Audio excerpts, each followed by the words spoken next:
जय माता दी।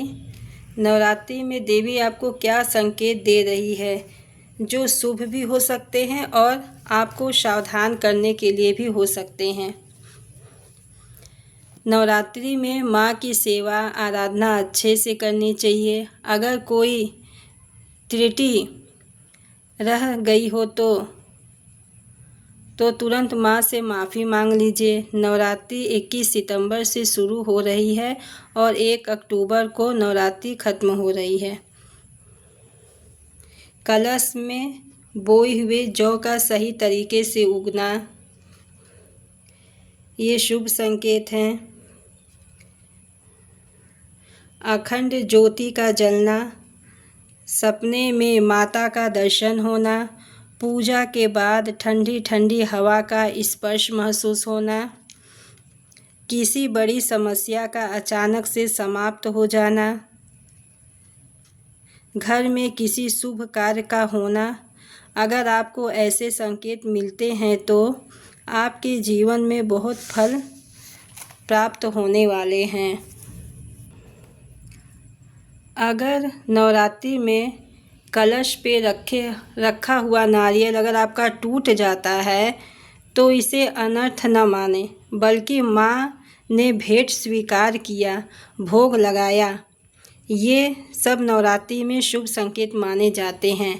बल्कि जब ये नारियल खंडित हो जाता है तो इसे अशुभ न मान के इस नारियल को तोड़ के आप खा सकते हैं और परिवार वाले को भी दे सकते हैं।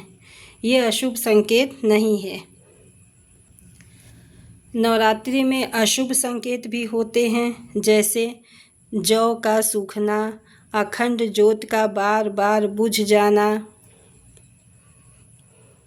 वैसे तो अच्छा नहीं माना जाता है, लेकिन घबराने की बात नहीं है। सपने में काली बिल्ली का दिखना अशुभ संकेत माना जाता है। अगर आप जहाँ जाते हैं वहाँ बिल्लियाँ आपको नज़र आती हैं तो ये भी अशुभ संकेत माना जाता है। सपने में आधी रात का दिखना, अंधेरा दिखना, भविष्य का लंबा संघर्ष में दिखना, भविष्य के हाथों से कुछ चीज़ छूट जाना। अगर आपको सपने में हाथी मारती है, अगर आपको कष्ट होता है, हाथी मारते हुए दिखाई देती है तो ये भी अशुभ संकेत माना जाता है।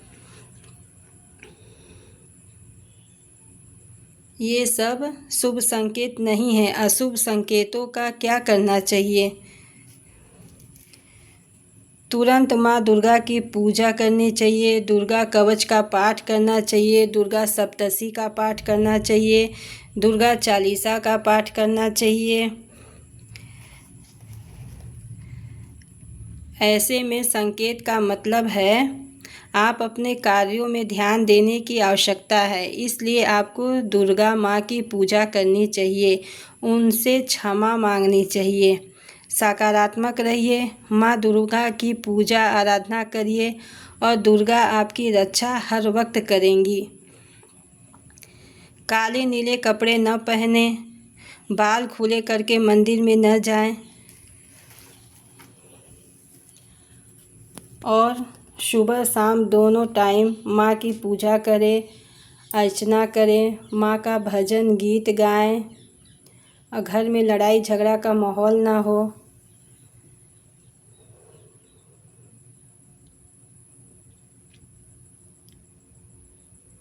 नौ दिन माँ अपने भक्तों पे ऐसी कृपा दृष्टि बनाई रखें। जय माता दी।